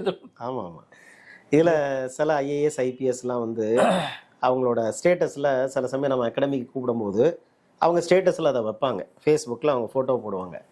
அப்போது அதில் ஒரு ஸ்டூடெண்ட் ஒருத்தர் சமூகம் நம்ம அகாடமியோட ஃபோன் நம்பரை வாங்கிட்டு என்கிட்ட பேசுகிறாரு, சார் எங்களுக்கெல்லாம் ரோல் மாடல் அவருக்கே நீங்கள் மென்டரா அப்படிங்கும்போது ரைட்டு குட், நம்ம பண்ணுற விஷயம் கரெக்டாக பண்ணிட்டு இருக்கிறோங்கிற ஒரு மகிழ்ச்சி, திருப்தி. இன்னைக்கு இந்த காலத்துல சிவா மாணவர்களுக்கு வந்து ஆன்சர் ரைட்டிங் எவ்வளவு இம்பார்ட்டண்டா இருக்கு? மெயின்ஸ் ஆன்சர் ரைட்டிங் இப்போ முன்ன மாதிரி பசங்க எழுதுறது இல்லை. கரெக்ட், படிக்கிறாங்க ஆனா எழுதுறது இல்லை. எழுதுறது ஏன் இல்லைன்னா, எழுதுறது அப்படிங்கிறது ரொம்ப டைம் டேக்கிங்கா இருக்குதுன்றாங்க. ஆனால் எழுதுறது மூலமாக தானே யூபிஎஸ்சி இவாலுவேட் பண்ணுறாங்க. படிக்கிறது மூலமாக பண்ணுறாங்க. படிக்கிறதுக்கும் எழுதுறதுக்கும் ஒரு கேப் இருக்குது. அதுக்கு தான்ப்பா டெஸ்ட் எழுதணும்னு சொல்லி நம்ம நிறைய ஸ்டூடெண்ட்ஸ்க்கு அட்வைஸ் பண்ணிட்டு இருக்கிறோம். நம்ம அகாடமியில் பிசிஎம் கோர்ஸுக்கு வர ஸ்டூடெண்ட்ஸு கிளாஸ் எல்லாம் அட்டன் பண்ணுறாங்க, ஃபுல்லாக ப்ரிலிம்ஸ்க்கு அட்டன் பண்ணுறாங்க, மெயின்ஸ்க்கு அட்டன் பண்ணுறாங்க. டெஸ்ட்டுன்னு சொன்னோன்னே அப்படியே எஸ்கேப் ஆயிடுறாங்க. அவங்கள கொஞ்சம் பிடிச்சி உட்கார வச்சு எழுத வைக்கணும். நம்ம அதனால தான் என்ன பண்ணுறோம் அப்படின்னா, மொத்தமாக இதுக்கு முன்னால் என்ன பண்ணோம், ஞாயிற்றுக்கிழமை டெஸ்ட், மெயின்ஸ் டெஸ்ட், ப்ரிலிம்ஸ்க்கு அப்புறம் every Sunday mains test 20 question கேட்போம். அப்போலாம் 25 கொஸ்டின் கேட்டுட்டு இருந்தோம். 20 கொஸ்டின் கேட்போம், 3 மணி நேரம் அவங்களுக்கு 3 மணி நேரம் எழுத வைப்போம், 4.5 மணி நேரம் டிஸ்கஷன் பண்ணுவோம். கிட்டத்தட்ட ஒரு 7 மணி நேரம் அவங்களுக்கு முடிஞ்சிடும் கண்டினியூஸ். இப்போ அது ரொம்ப சிரமமாக இருக்குதுன்னு சொன்னோன்னே நாம் என்ன பண்ணுறோம், ஒரு நாளைக்கு 5 கொஸ்டின் எழுதி காமிங்கப்பான்றோம். இப்போ 75 நாளில் நம்ம மெயின்ஸு முடிச்சு கொடுக்க போகிறோம் ஸ்டூடெண்ட்ஸ்க்கு. 2026 மெயின்ஸை 2025 மெயின்ஸுக்கு 75 நாள் மெயின்ஸ் ஆன்சர் ரைட்டிங் ப்ரோக்ராம்னு ஒன்று டிசைன் பண்ணியிருக்கிறோம். டெய்லி 5 கொஸ்டின் எவ்ரிடே என்ன டாபிக்ங்கிறத கொடுத்துருவோம். இந்த 100 days ஸ்டடி சேலஞ்ச் மாதிரி என்ன டாபிக்ங்கிறத Day 1 டே 75 வரை கொடுத்துருவோம். 5 கொஸ்டின், ஒரு கொஸ்டினுக்கு வந்து 10 நிமிஷம், மேக்ஸிமம் 1 மணி நேரம். அப்போ 1 மணி நேரம் எழுதுறது ஈஸியாக இருக்குது. கரெக்ட். 3 மணி நேரம் எழுதிட்டு அப்புறம் 4 மணி நேரம் டிஸ்கஷன் பண்ணுறதுக்குள்ள ரொம்ப அவங்களுக்கு அந்த அவங்களோட பொறுமை இப்போ கொஞ்சம் கம்மியாயிருச்சு பசங்களுக்கு. இதுக்கு முன்னால 10 வருஷத்துக்கு முன்னால உள்ள பசங்க வந்து ரொம்ப பொறுமைசாலிகளா அடிச்சாலும் தாங்கும். ஆமா, இப்போ வந்து கொஞ்சம் பொறுமையா இருக்க மாட்டேன்றாங்க. ஆனா இவன் மெயின்ஸ் யூபிஎஸ்சிலே போயிட்டு 6 மணி நேரம் எழுதணும்ல இவன். ஆமா, ஒரே நாள்ல 6 மணி நேரம், காலையில 3 மணி நேரம், மத்தியானம் 3 நேரம், 6 hours கண்டினியூஸ் எழுதணும். கண்டினியூஸா மத்த நாட்கள்லாம் எழுதணும்னா அந்த அளவுக்கு ட்ரெயின் பண்ணணும். ஆனா அவங்கள இப்போ 2 கொஸ்டின் 5 கொஸ்டின் கொடுத்தா நம்ம பண்ண வேண்டியதா இருக்கும். அது இப்போ டெய்லி வந்து ஒரு கொஸ்டின் 2 கொஸ்டின் ஆரம்பிச்சாச்சு நம்ம. கரெக்ட். டெய்லி வந்து ஒரு கொஸ்டின் மட்டும் எழுதி காமிங்கப்பா அப்படின்ற அளவுக்கு நம்ம போயிட்டோம். பட் வேற வழி தெரியல நமக்கு. ஆக்சுவலா அது வந்து பெஸ்ட் ப்ராக்டிஸா, படிக்கிறதுக்கு பெஸ்ட் ப்ராக்டிஸ், வேற வழி இல்லை அப்படிங்கிறதுனால டெய்லி அவங்கள எழுத வைக்கிறோம். மேபி எனக்கு தெரிஞ்ச அந்த டெய்லி எழுத வைக்கிறதுனால ஒரு கான்ஃபிடன்ஸ் லெவல் டெவலப் ஆகும். ஸோ தட் அவங்க வாரம் வந்து ஃபுல் டெஸ்ட் எழுதுறதுக்கு கொஞ்சம் ஃபெசிலிட்டேட் பண்ணுற மாதிரி நான் நினைக்கிறேன். ஏன்னா முதல்ல அவங்களுக்கு ஒரு பெரிய மென்டல் பிளாக் இருக்குது. 3 மணி நேரம் என்னாலலாம் உட்கார முடியாதுன்னு. அந்த மென்டல் பிளாக்கை உடைக்கிறோம். டெய்லி ஒரு கொஸ்டின் எழுது, டெய்லி 5 கொஸ்டின் எழுதுனா போதும், இந்த மாதிரி சொல்கிறோம். மேபி எனக்கு என்ன தோணுது அப்படின்னா, இந்த 75 நாள் ஆன்சர் ரைட்டிங் சேலஞ்ச் அப்படிங்கிறது ஸ்டூடெண்ட்ஸை எழுத வச்சிரும் நினைக்கிறேன். எழுத வச்சிரும். ரெண்டாவது, இப்போ எழுதுற மாணவர்களே பார்த்தீங்கன்னா இவங்களுக்கு எழுத்து பழக்கம் இல்லை, டைப் பண்ணியே பழகிருக்காங்க எல்லாருமே. ஐயோ, எழுதவே மாட்டேங்கிறாங்க. எழுதுறதுல ஸ்பெல்லிங் மிஸ்டேக், அத்தனை ஸ்பெல்லிங் மிஸ்டேக். கரெக்ட். அதாவது நடுவுல கேபிட்டல் லெட்டர்ல எழுதுறாங்க. நடுவுல கேபிட்டல் லெட்டர்ல INDIA இந்தியான்னு எழுதுறதுக்கு ஐ கேபிட்டல்ல இருக்குது, அல்லது ஐ ஸ்மால்ல போட்டுட்டு ஏ கேபிட்டல்ல போடுறாங்க, டி கேபிட்டல்ல போடுறாங்க. அதனால அது ஏன்பா அப்படி பண்றீங்க அப்படின்னு கேட்டா அவங்களுக்கே அது தெரியல. நம்ம சொன்னதுக்கு அப்புறம் அப்படியா சார் இப்படியா சார் எழுதிட்டு இருக்கிறான்றாங்க. கொஞ்சம் ஃபார்மல் ரைட்டிங் அப்படிங்கிறது லேக் ஆகுது. இன்னொன்று, ரொம்ப ஷார்ட் ஹேண்ட்ல எழுதுறாங்க. கரெக்ட். பிகாஸ்க்கு வந்து பி போட்டு சி போட்டு ஓ போட்டு இசட். கரெக்ட். இந்த வித்துக்கெல்லாம் பார்த்துருக்கீங்களா? சி போட்டு மேலே 2 புள்ளி வச்சா என்னன்னு தெரியல, விச்சா வித்துன்னு தெரியல. சி போட்டு கீழே 2 புள்ளி. ஸ்டூடெண்ட்டை கேட்க வேண்டியது, என்னப்பா சி போட்டு மேலே 2 புள்ளினா என்னப்பா? Sir with sir, Vichu sir அப்படின்னு சொல்றாங்க. எல்லாம் ஷார்ட் ஹேண்ட்ல எழுதாதீங்கப்பா, ஃபுல்லா எழுதுங்கப்பா அப்படின்னு சொன்னா அவங்களுக்கு அது பழக்கம் இல்லை. நம்ம தான். ரெண்டாவது, அந்த ரைட்டிங்ல ரொம்ப வேரியேஷன். பேப்பர் கரெக்ஷன்லாம் பார்த்தீங்கன்னா சிவா, கொஷின் நம்பரே போட மாட்டேங்கிறாங்க. ஒன்லி ஆன்சரா போது. எனக்கு எங்க ஆரம்பிக்குது ஒரு கொஷின், எங்க முடியுது, 2வது கொஷின் எங்க ஆரம்பிக்குதுன்னே தெரியாம இருக்குது. இது ஒரு பெரிய பிரச்சனை. அப்படின்னா ஃபண்டமெண்டல்ஸ் ஆஃப் ரைட்டிங்கே தெரியாம இருக்காங்க அவங்க. ஃபண்டமெண்டல்ஸ் ஆஃப் ரைட்டிங் தெரியல. இன்னொன்று கவனிச்சு பார்த்தீங்களா, நம்ம ஒரு 100 பேப்பரை திருத்தணும்னா லெஜிபிள் ஹேண்ட் ரைட்டிங் எத்தனை பேப்பர் புரியவே மாட்டேங்குது. என்ன எழுதுறாங்கன்னு என்ன எழுதுறாங்கல்ல. அதாவது என்னன்னா, ராக்கெட் மாதிரி இங்க இருந்து அங்க போகுது. கரெக்ட். அங்க இருந்து இங்க வருது. ரொம்ப ஹேண்ட் ரைட்டிங் வந்து ரொம்ப புவரா இருக்குது. காம்படிட்டிவ் எக்ஸாம்ல ஹேண்ட் ரைட்டிங் நல்லா இருந்தா தான் பாஸ் பண்ணலாம் அப்படிங்கிறதே கிடையாது. சுமாரான ஹேண்ட் ரைட்டிங் எழுத எத்தனையோ ஸ்டூடெண்ட்ஸ் இன்னைக்கு IAS இருக்கிறாங்க. ஆனா புரியுற மாதிரி எழுதணும், புரியணுமா இல்லையா? இந்த ஸ்டூடெண்ட்ஸ் நிறைய பேர் பார்த்தீங்கன்னா, இவங்களுக்கு நான் 4 லைன் நோட்ல ஹேண்ட் ரைட்டிங் நீங்க பிராக்டிஸ் பண்ணுங்கன்னு சொல்லியிருக்கிறேன். ஆமா, இன்னைக்கு பெரிய IAS ஆனவங்களே அப்படிதான் பண்ணிருக்காங்க. யாருக்கு நான் சொல்லியிருக்கிறேன்னு கேட்டீங்கன்னா, ஏற்கனவே கவர்மெண்ட் சர்வீஸ்ல ஒருத்தர் இருக்கிறாரு. அவர் ஹேண்ட் ரைட்டிங் ரொம்ப புவராக இருக்குதுன்றதுனால அவருக்கு 4 லைன் நோட்டில் நான் எழுத கற்றுக்கிட்டு வாங்கப்பான்னு சொல்லியிருக்கிறேன், கற்றுக்கிட்டு இருக்கிறாரு. எனக்கு என்ன டவுட்டாக இருந்துச்சுன்னா, எப்படிப்பா நீங்கள் இதுக்கு முன்னால் கவர்மெண்ட் எக்ஸாமில் மெயின்ஸ் எழுதி பாஸ் பண்ணீங்கன்னு கேட்கும்போது, சார் அந்த டைமில் ரைட்டிங் ப்ராக்டிஸ் இருந்துச்சு சார், நடுவில் எல்லாமே நாங்கள் கம்ப்யூட்டர் தான் யூஸ் பண்ணுறோம், டைப்பிங் தான் யூஸ் பண்ணுறோம், டிக்டேஷன் தான் கொடுக்குறேன், நான் எழுதவே இல்லை சார், பேனாவை வச்சு பேப்பரில் எழுதலை சார், அதனால் எனக்கு ஹேண்ட் ரைட்டிங்கே வந்து ரொம்ப அசிங்கமாக இருக்குது சார் அப்படின்னு சொல்லி அவர் சொல்கிறாரு. இப்போ நிறைய பேரை ஹேண்ட் ரைட்டிங் கொஞ்சம் லெஜிபிளாக எழுதுங்கப்பா அப்படின்னு சொல்லி நம்ம சொல்லிட்டு இருக்கிறோம். சிம்பிள் டெக்னிக்ஸும் கொடுத்துருக்குறேன். ஒரு நல்ல ஞாபகம் இருக்குது, மெட்ரோவில் ஒரு ஸ்டூடெண்ட் இன்ஜினியராக ஒர்க் பண்ணுறாரு. அவர் யாருன்னா பஞ்சாப் ஸ்டூடெண்ட். மெட்ரோ ஸ்டேஷன் பக்கத்தில் நம்ம அகாடமி இருக்கிறதுனால இவர் மெட்ரோ ஒர்க்கை முடிச்சுட்டு உடனே நம்ம இன்ஸ்டிடியூட்டில் வந்து கிளாஸ் எடுப்பார். பஞ்சாப்லேருந்து வந்த ஸ்டூடெண்ட்டு. அவ்வளவு ஹேண்ட் ரைட்டிங் கொஞ்சம் ரொம்ப புவராக இருந்துச்சு. அவரை ஒரு சின்ன டெக்னிக் தான் சொன்னேன், ஒரு வார்த்தைக்கும் இன்னொரு வார்த்தைக்கும் கேப் விட்டு எழுதுங்கப்பா அப்படின்னு. ஓரளவு இம்ப்ரூவ் ஆயிட்டார். அதனால் ஹேண்ட் ரைட்டிங் அப்படிங்கிறது ஒரு பெரிய பிரச்சனையாக தான் இருக்குது. அதை ஸ்டூடெண்ட்ஸு கொஞ்சம் சரி பண்ணணும். ஏன்னா பேப்பரை கரெக்ட் பண்ணுறவங்களோட பிரச்சனை என்னங்கிறது நமக்கு தான் தெரியும். பேப்பரை கரெக்ட் பண்ணும்போது இரிட்டேஷன் எவ்வளவு இரிட்டேஷன் ஆகுது. அது என்ன ஒரு 10 நம்ம பொறுமையை ரொம்ப சோதிக்கிற மாதிரி இருக்குதா இல்லையா? இப்ப நமக்கே பொறுமையை சோதிக்கிற மாதிரி இருந்துச்சுன்னா அங்க கரெக்ட் பண்றவங்க யாரு? ஜாம்பவான்கள் தான் கரெக்ட் பண்றாங்க. அவங்களுக்கு எவ்வளவு ஈஸியா இரிட்டேட் ஆயிருவாங்க. அவங்க 0 மார்க் போட்டா கூட கேள்வி கேட்கறதுக்கு எதுவுமே கிடையாது. கரெக்ட் தான். அதனால ஹேண்ட் ரைட்டிங் எழுத வைக்கிறது அப்படிங்கிறது ஒரு பெரிய ஒரு சவாலா நம்ம முன்னால இருக்குது.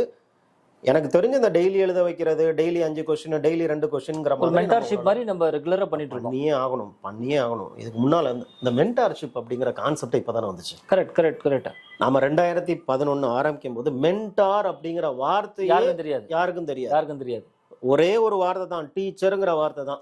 கரெக்ட். அவ்வளவுதான். மென்டாருங்கிற வார்த்தை இப்ப மென்டாரு, டியூட்டரு, இந்த மாதிரி ஏகப்பட்ட கிளாசிபிகேஷன்ஸ் வந்துருச்சு. இப்போ ஏன் இந்த மாதிரி மென்டார்ஷிப்னு ஒரு புதிய தேடல் ஸ்டூடெண்ட்ஸ் மத்தியில் ஏன் இப்போ இருக்குதுன்னு நினைக்கிறீங்க?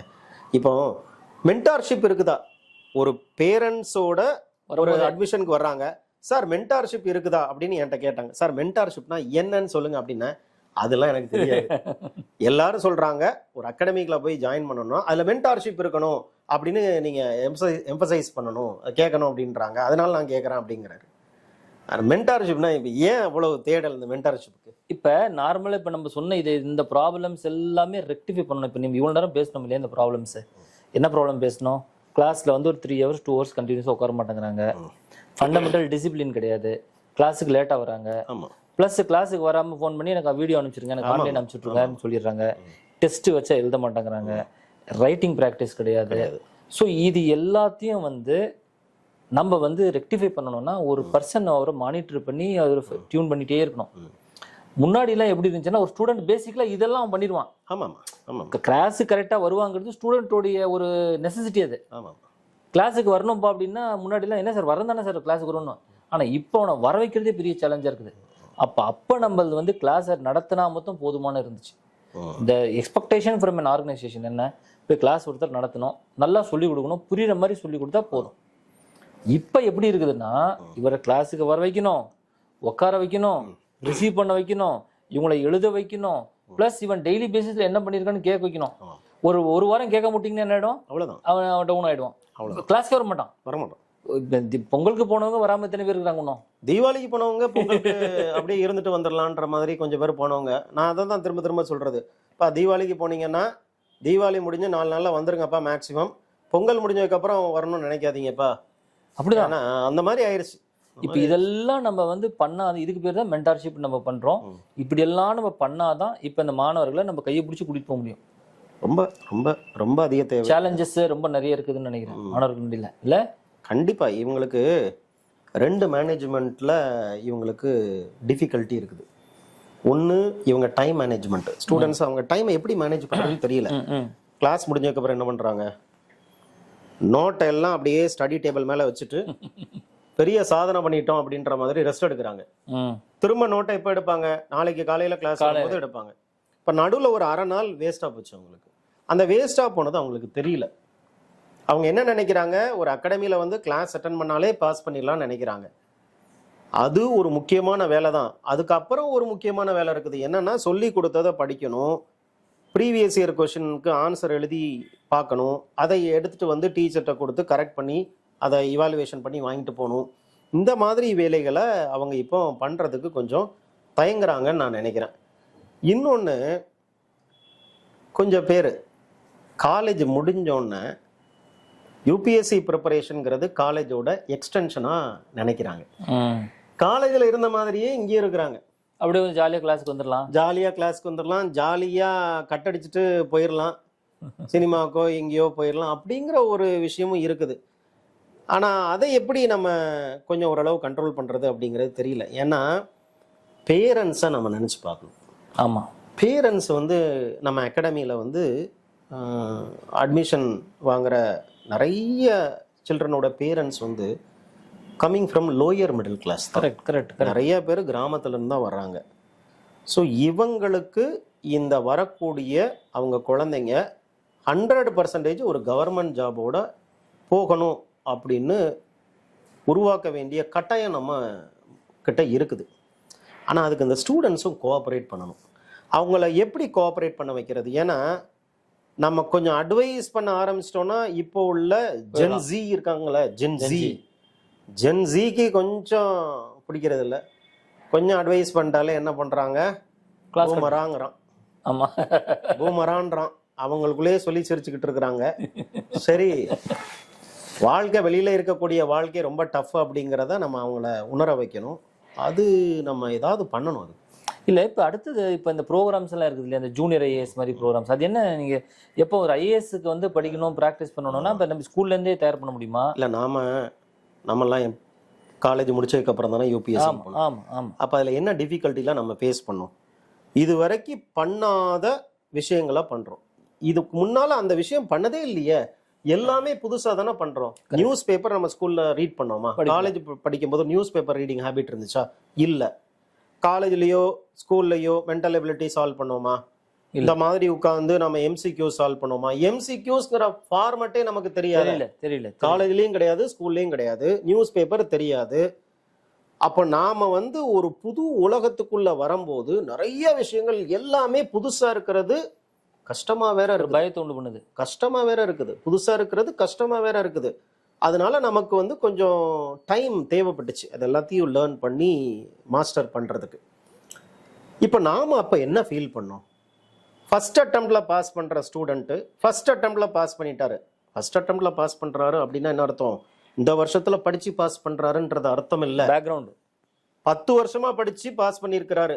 எக்ஸாம் தான் ஃபர்ஸ்ட் அட்டெம்ப்டோ தவிர ப்ரிப்பரேஷன் ஃபர்ஸ்ட் அட்டெம்ப்ட் கிடையாது, ஃபர்ஸ்ட் இயர் கிடையாது. 10 வருஷமா படிக்கிறாரு, ஸ்கூல்ல படிக்கும் போதே படிக்கிறாரு. எனக்கு தெரிஞ்சு நம்ம கண்டெம்பரரிஸ்ல ஃபர்ஸ்ட் அட்டெம்ப்ட்ல பாஸ் பண்ணவங்களோட சரித்திரத்தை போய் பார்த்தீங்கன்னா இவங்க எல்லாருமே ஸ்கூல்லேயே படிக்க ஆரம்பிச்சிட்டாங்க. கரெக்ட். ஸ்கூல்லேயே படிக்க ஆரம்பிச்சிட்டாங்க. பேரண்ட்ஸ் நல்ல அவேர்னஸோட நல்ல வெல் இன்ஃபார்ம்டு பேரண்ட்ஸ் அவங்க ஹெல்ப் பண்ணியிருக்காங்க. அவங்க வந்து +2ல 6th இருந்து 12th வரைக்கும் படிக்கும்போது ஐஏஎஸ்க்கு உண்டான அந்த புக்ஸையும் இவங்களுக்கு கொடுக்குறாங்க.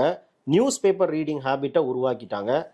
அதனால ஸ்கூல்ல இருந்து படிக்கிறது ஆகச்சிறந்தது. ஏன்னா இப்போ மறுபடியும் நம்ம 6ஆம் கிளாஸ் NCERT தானே முதல்ல கிளாஸ் நடத்திட்டு இருக்கோம். ஃபவுண்டேஷன் கோர்ஸ் நம்ம என்ன பண்றோம்? 50 கிளாஸ் நம்ம என்னத்தை எடுத்துறோம்? NCERTல என்ன எடுக்கிறோம்? 6th ஸ்டாண்டர்ட் எடுக்கிறோம். 6th 7th 8th 12ஆம் கிளாஸ் NCERT ஃபுல்லாக கவர் பண்ணுறோம் 50 கிளாஸில் ஃபவுண்டேஷன் கோர்ஸில். அப்போ அந்த 6th ஸ்டாண்டர்டில் அந்த ஸ்டூடெண்ட் படிக்கும் போதே இந்த படிக்கிற விஷயம் ஐஏஎஸ்ல கொஸ்டினாக வருங்கிற அந்த எண்ணம் இருந்தாலே போதுமே. எவ்வளோ பெரிய ஈஸியாயிருச்சு எக்ஸாம் ப்ரிப்பரேஷன், எவ்வளோ சுலபமாயிரும் உங்களுக்கு. நம்மளுக்கு தெரியல. அதுக்காக தான் நம்ம ஜூனியர் ஐஏஎஸ்ங்கிற கான்செப்டே கொண்டு வந்தோம். கரெக்ட். ஜூனியர் ஐஏஎஸ்னு நம்ம நிறைய இன்னைக்கு ஸ்கூல்ஸில் எடுக்கிறோம். சென்னையில் இருக்கக்கூடிய ஸ்கூல்ஸு, அதர் டிஸ்ட்ரிக்ஸில் இருக்கக்கூடிய ஸ்கூல்ஸில் ஜூனியர் ஐஏஎஸ் ப்ரோக்ராம் எடுக்கிறோம். அங்கே போய் எடுக்கும்போது இந்த ஸ்டூடெண்ட்டுக்கு ஒரு பெரிய அட்வான்டேஜ் என்னன்னு பார்த்தீங்கன்னா, அவங்க ஸ்கூல் டெஸ்ட்லையும் மார்க் அதிகமாக வருவாங்க, ஐஏஎஸ் ப்ரிப்பரேஷனும் நல்லா போயிட்டு இருக்கும், பேரலாக போயிட்டு இருக்கும். ஸோ அந்த டீச்சர்ஸே வந்து ரொம்ப they are very happy about the junior IAS program. நீங்கள் கன்சீவ் பண்ணதே கரெக்டாக இருக்குது சார். ஏன்னா நாங்கள் வந்து ஒய் அப்படிங்கிற விஷயத்தை எம்பசைஸ் பண்ண மாட்டோம். கரெக்ட். நீங்க ஒய்ங்கிற விஷயத்த நிறைய எம்பசைஸ் பண்றீங்க, நிறைய பேசிக் நாலேஜ் அவனுக்கு கொடுக்குறீங்க. அதனால அந்த ஸ்டூடெண்ட் வந்து அகடமிக் எக்ஸாமினேஷன்ல நல்லா ஸ்கோர் பண்றாங்கன்றாங்க. ஸோ ஜூனியர் ஐஏஎஸ் அப்படிங்கிறது ஒரு நல்ல இனிஷியேட்டிவ். சரி, ஸ்கூல் போகும்போது தெரியல அப்படின்னா என்ன பண்ணலாம்? காலேஜ்ல இருந்து படிக்க ஆரம்பிச்சிடலாம். ஃபர்ஸ்ட் இயர்ல இருந்து படிக்கலாம். அதுக்காக தானே நம்ம ஒரு கோர்ஸ் வச்சிருக்கிறோம், காலேஜ் டு கலெக்டர்னு ஒரு கோர்ஸ் வச்சிருக்கோம். காலேஜ் படிக்கும்போது 3 வருஷம் 4 வருஷம் காலேஜ் படிக்கிறாங்கன்னா, along with college preparation competitive exam IAS preparation நம்ம சைமல்டேனியஸாக கொண்டு போயிடலாம். அதுக்கப்புறம் சரி ஸ்கூல்ல இருக்கும்போது படிக்கல, காலேஜில் இருக்கும்போதும் படிக்கல அப்படின்னா அதுக்கப்புறம் வந்து நம்ம படிக்கத்தான் வைக்கிறோம். நம்ம அந்த foundational course, PCM course, optional கோர்ஸுங்கிறத மாதிரி வச்சு ஒரு 2 இயர்ஸில் இன்டென்சிவாக அவங்கள படிக்க வைக்கிறோம். ஒரு ஐஏஎஸ் எக்ஸாமில் பாஸ் பண்ணணும் அப்படின்னா எத்தனை கொஷின்ஸ் வந்து ப்ரிலிம்ஸ்க்கு ப்ராக்டிஸ் பண்ணியிருக்கணும்னு நீங்கள் நினைக்கிறீங்க? அது டெய்லி பேசிஸில் பார்க்கணுன்னா ஒரு 50 கொஷின்ஸ் ஆவரேஜா. சரி, ஒரு ப்ரீவியஸ் இயர் கொஷின்ஸ் நீங்கள் எடுத்துக்கிட்டிங்கன்னா ஒரு ஒரு ஒரு 15 இயர்ஸ் கொஷின்ஸ் எடுத்து அதை ரெகுலராக நம்ம பார்த்துருக்கணும், மோர் ரிவிஷன்ஸ் பண்ணியிருக்கணும். ப்ளஸ் நம்ம இன்ஸ்டியூட் டெஸ்ட் பேட்ச் நீங்கள் பார்த்தீங்கன்னா இது ஒரு 30 நம்ம டெஸ்ட் வச்சுருக்கோம். ஒரு டெஸ்ட் பேட்ச்சில் 30 செட் ஆஃப் கொஷின்ஸ். அது வந்து ஒரு 30 to ஒரு 3000 கொஷின்ஸ். அது ஒன்று அந்த அளவுக்கு போயிட்டு இருக்குது. ஸோ இவ்வளோ கொஷின்ஸ் பண்ணால் தான் கிளியர் பண்ண முடியும். இப்போ நம்ம இன்ஸ்டிடியூட்டில் ஒருத்தர் ஃபுல் கோர்ஸ் ஜாயின் பண்ணுறாரு ஐஏஎஸ் ஆகணும்ன்ட்டு. இவருக்கு நம்ம 10,000 கொஷினுக்கு நம்ம ப்ராக்டிஸ் பண்ண வைக்கிறோம். அது ஃபர்ஸ்ட்ல இருந்து கணக்கு பண்ணீங்கன்னா 10,000 கொஷின்ஸு ப்ரிலிம்ஸ்க்கு ப்ராக்டிஸ் பண்ண வைக்கிறோம். மெயின்ஸை பொறுத்த மட்டும் ஒரு 1500 கொஷின்ஸை ப்ராக்டிஸ் பண்ண வைக்கிறோம். போதும், அது பண்ணாலே 10,000 கொஷின் ப்ரிலிம்ஸ் ப்ராக்டிஸ் ஆயிருச்சு, 1500 கொஷின் மெயின்ஸ் ப்ராக்டிஸ் ஆயிருச்சுன்னா ஏன் பாஸ் பண்ண முடியாது? 100% முடியும். ஆனால் அதை நல்லா திருப்பி நல்லா பண்ணாலே போதும். ஆமா, அப்போ இந்த பசங்க ஏன் 4 வருஷம் ஆகுது 5 வருஷம் ஆகுதுன்னா அந்த 10,000 கொஷின் ப்ராக்டிஸ் பண்றதுக்கு 4 வருஷம் ஆக்குறாங்க. கண்டிப்பா 1500 கொஷின் மெயின்ஸ் எழுதி பார்க்கறதுக்கு 4 வருஷம் ஆக்குறாங்க. அதே இது 2 வருஷத்துலயே இந்த 10,000த்தையும் 1500யும் ப்ராக்டிஸ் பண்ணிட்டாங்கன்னா 2 வருஷத்துல பாஸ் பண்ணிடுவாங்க. நம்ம ஒரு ஸ்டூடெண்ட் உள்ள வராரு, அவர் ஒரே அட்டெம்ப்ட்ல பாஸ் பண்றதுக்கு உண்டான வாய்ப்பு எப்படி இருக்குன்னு நினைக்கிறீங்க? வாய்ப்பு வந்து ஒரே அட்டெம்ப்ட்ல பண்ண முடியும்னா பிப்ரவரி மார்ச்லயே வந்துட்டாருன்னு வச்சுக்கோங்க. இப்போ வந்து அடுத்த வருஷம் பிலிமினரி எழுதுறதுக்கு பிப்ரவரிலேயே வந்துட்டாருன்னா அந்த வாய்ப்பு 99.9% இருக்குன்னு நான் நினைக்கிறேன். ஏன்னா நம்ம கிட்ட அப்படி வந்தவர் தான் இப்போ வந்து அரவிந்த் ஐஎஃப்எஸ்ல இருக்காரு. ஐஎஃப்எஸ் அவரு வந்து மெடிக்கல் காலேஜ்ல ஹவுஸ் சர்ஜனா இருக்கிறாரு. அப்போ வந்தாரு, ஹவுஸ் சர்ஜனா இருக்கிறாரு. ஹவுஸ் சர்ஜனா இருக்கும் போதே படிக்க வராரு. ஒரு 3 மாசம் மார்ச் பேட்ச், கரெக்ட் ஞாபகம் இருக்குதா? மார்ச் படிக்கிறாரு, ஏப்ரல் படிக்கிறாரு, மே மாசம் பரீட்சை எக்ஸாம் பிலிம்ஸ் கிளியர் பண்ணியாச்சு. அப்புறம் அக்டோபர் மெயின்ஸ் அதையும் கிளியர் பண்ணிட்டாரு. ஃபர்ஸ்ட் அட்டெம்ப்ட்லயே ஃபாரின் சர்வீஸ். அரவிந்த் ஞாபகம் இருக்குதா உங்களுக்கு? கொரோனா பீக்ல இருக்கும்போது சைனால பீஜிங்ல ஒர்க் பண்ணிட்டு இருக்காரு. ஆமா ஆமா ஆமா. கொரோனா டைம்ல நம்மளை பார்க்க வந்தாரா? எனக்கெல்லாம் உண்மையாவே பயமா இருந்துச்சு. ஏன்னா சைனால இருந்து வர்றாரு கொரோனா டயத்துல. கொரோனா வந்து சைனால இருந்து தான் உருவாச்சு அப்படின்ற ஒரு தீசிஸ் ஓடிட்டு இருந்துச்சு. அப்ப எனக்கே உள்ள பயமா தான் இருந்துச்சு. அப்ப அவர் போன் பண்ணி சொன்னாரு, சார் ஒன்னும் பயப்படாதீங்க, நான்லாம் வேக்சினேஷன் போட்டு தான் வந்திருக்கிறேன் அப்படின்னு சொல்லி சொன்னாரு. அப்போ மார்ச்ல வந்த ஸ்டூடெண்ட் கூட பாஸ் பண்ண முடியும். அதுதான், அவ்வளவுதான். இப்ப சிவா, இப்ப நம்ம என்ன சொன்னோம், இந்த வருஷம் பிலிமினரி எக்ஸாமினேஷன் எழுதுறாங்க, இவங்களுக்கு டைம் ரொம்ப கம்மியா இருக்குது. இப்போ வந்து நம்ம பிப்ரவரியில இருக்கிறோம், மிட் ஆஃப் பிப்ரவரியில இருக்கிறோம், பரீட்சைக்கு இன்னும் ஒரு 2.5-3 months தான் இருக்குது. இவங்களுக்கு வந்து இப்ப பண்ண வேண்டிய விஷயங்கள் என்ன? ரெண்டாவது, நம்ம அதுக்கு ஏதாச்சும் ப்ரோக்ராம்ஸ் வச்சிருக்கிறோமா? என்ன, what are the fourth coming programs for இந்த பிலிமினரிக்கு 2025 பிலிமினரிக்கு சொல்லுங்க. ஒரு 60 மணி நேரம் இந்த ஸ்டூடெண்ட்ஸ் நம்ம கிட்ட கொடுத்தாங்கன்னா கிராஷ் கோர்ஸ்ல கண்டென்ட்ல அவங்களுக்கு ஒரு கன்சாலிடேஷன் பண்ணி விட்டுருவோம். 60 ஹவர்ஸ் தான். 60 ஹவர்ஸ் ஒரு நாளைக்கு கிட்டத்தட்ட ஒரு 4 மணி நேரம் அவங்க கொடுத்தாங்கன்னா ஒரு மேக்சிமம் ஒரு 15 நாள்ல முடிச்சு கொடுத்துருவோம். என்டையர் ஜிஎஸ்ஸை நம்ம முடிச்சு கொடுத்துருவோம். அதுக்கப்புறம் நம்மளோட டெஸ்ட்ல வந்து நம்ம கேட்கக்கூடிய கேள்விகளை அவங்க ப்ராக்டிஸ் பண்ணாலே கண்டிப்பா பாஸ் பண்ணிடலாம்.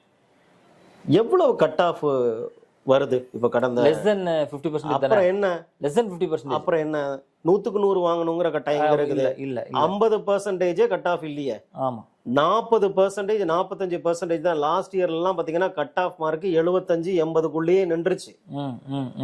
கரெக்ட். அப்ப நம்ம 45% பிரிலிம்ஸ்ல வாங்கினாலே போதும்.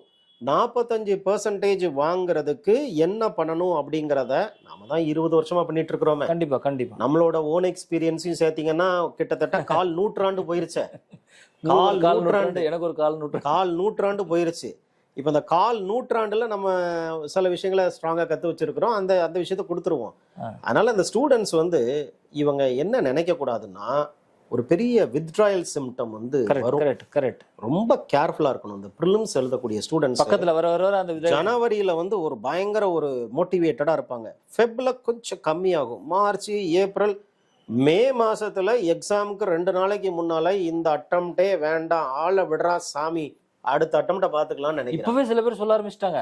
அது ஏன்னா இந்த அப்ளிகேஷன் லாஸ்ட் டேட் வந்து பாத்தீங்களா, அப்ளிகேஷன் போடும்போதே உங்களுக்கு ஒரு பயம் வருது. ஆகா, நம்மள யூபிஎஸ்சி தோலை உரிய போறாங்க போல இருக்குதுன்னு பயப்படாதாங்க. பயப்படுறாங்க. பயமே தேவையில்லைன்ற. ஏன் பயப்படணும்? 45% வாங்குறதுக்கு என்ன பண்ணணுங்கிறத நாம சொல்லிடுறோம். ஒரு ஆவரேஜான ஸ்டூடெண்ட் இப்ப இருந்து நல்லா ப்ரிப்பேர் பண்ண ஆரம்பிச்சா படிச்சு தாராளமா போதும். ஒரு தாராளமா ஆவரேஜ் ஸ்டூடெண்ட் இல்ல, பிலோ ஆவரேஜ் ஸ்டூடெண்டே நாம சொல்றத செய்யணும். அதுதான் முழுமையா செய்யணும். ஒரு 10 நாம சொல்றது ஒரு 50% பண்றாங்க, நாம சொல்றத பண்ணல அப்படின்னா அது எப்படி முடியும்? 100க்கு 100% நம்ம சொல்றத செஞ்சுட்டாங்கன்னா நாம சொல்றது அவங்களுக்கு நடக்கும், பாஸ் பண்ணிடுவாங்க. கண்டிப்பா கண்டிப்பா. ஆமா. நைஸ் சிவா. வேற ஏதாச்சும் நம்ம சொல்ல வேண்டியது இருக்குதா? நிறைய தான் பேச வேண்டியது இருக்குது. ஆமா, நம்ம என்ன பண்ணுவோம், இந்த எபிசோடு நம்ம கன்க்ளூட் பண்ணிக்குவோம். திரும்ப நம்ம ஃப்ரீக்வெண்டா பேசுவோம். கண்டிப்பா. நிறைய நம்ம ஸ்டூடெண்ட்ஸை பத்தி, பாஸ் பண்ண ஸ்டூடெண்ட்ஸை பத்தி, அந்த ஸ்டூடெண்ட்ஸை நம்ம கிட்ட பாஸ் பண்ண ஒரு ஸ்டூடெண்ட்ஸையும் பேர் சொல்லாம அந்த கேஸ் எடுத்து நம்ம எப்படி இவங்க பண்ணாங்கிறத நம்ம பேசலாம்னு நினைக்கிறேன். ரொம்ப இன்ட்ரெஸ்டிங்கான ஸ்டோரிஸ் இருக்கு. நிறைய ஆளுமைகள், விதவிதமான ஆளுமைகள் இருந்திருக்காங்க நம்ம ஸ்டூடெண்ட்ஸா. அந்த விதவிதமான ஆளுமைகள் பாஸும் பண்ணியிருக்கிறாங்க. ஒருத்தருக்கும் ஒரு சுபாவம். கண்டிப்பா. அந்த சுபாவத்துல இருக்கக்கூடிய முக்கியமான யூபிஎஸ்சில ஜெயிக்கக்கூடிய அந்த ட்ரையட் என்ன அப்படிங்கறத பத்தி பேசலாம். அதுதான், அது நம்ம கண்டினியூஸா பேசுவோம். கண்டிப்பா. மகிழ்ச்சி. All the best. Thank you. All the best. நன்றி.